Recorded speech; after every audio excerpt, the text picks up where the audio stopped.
But just to better understand a bit more about you, you've obviously spent a lot of time daydreaming about what the world is going through and how it could possibly... It was more like a day nightmare, really. Yeah. How do you think that the world would possibly, or probably, come to an end? That's my first question. Is what have you envisioned? And secondly, what is your whole view on the whole 2012 thing? I mean, just to better understand, because a lot of... That's when we come into the picture. That's exactly, because at the end of the day, you have to save the world, and we have to help you. So first of all, well, let's just be clear. We really don't think the world needs saving, nor do humans need saving. And if they need saving, we wouldn't be good candidates. We suck at saving.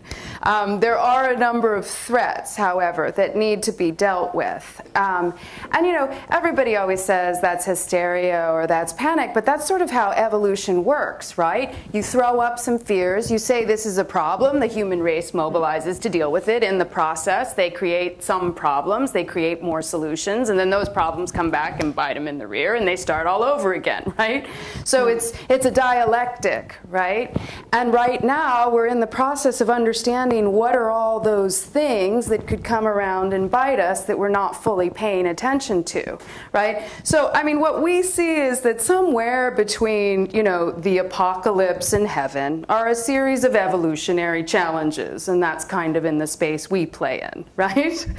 So, you know, they're... That is not to say that we wouldn't want to corrupt 2012 into the Planet NCO story. Totally. I mean, we'll take whatever we can get.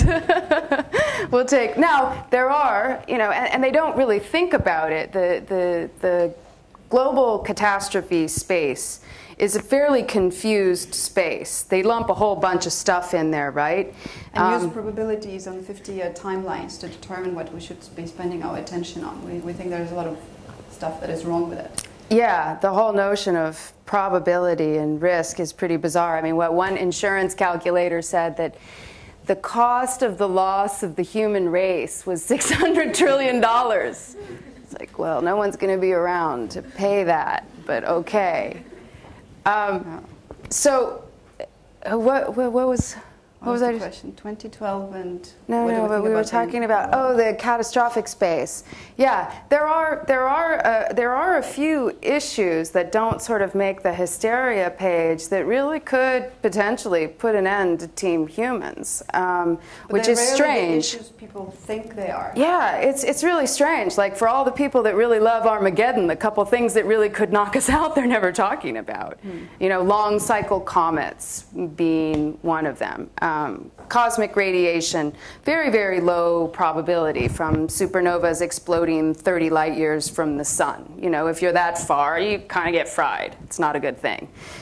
People don't really talk about that. I mean, you know, all that is to say is that there are a few things that look like they could be some game enders. They're not really on the popular awareness's radar. They're not really on the global catastrophes person's radar. And people just tend to say, well, there's a lot of stuff that's really bad, and let's just put it all in that one bucket, whether it's just, you know, the destruction of a nation, a region, or the entire population. But those issues that really could mark an end to Team Humans with no second chance definitely deserve a special bucket, and it makes no sense to think about them on short timelines or in terms of their probability in any one given year, which is how everybody's doing it.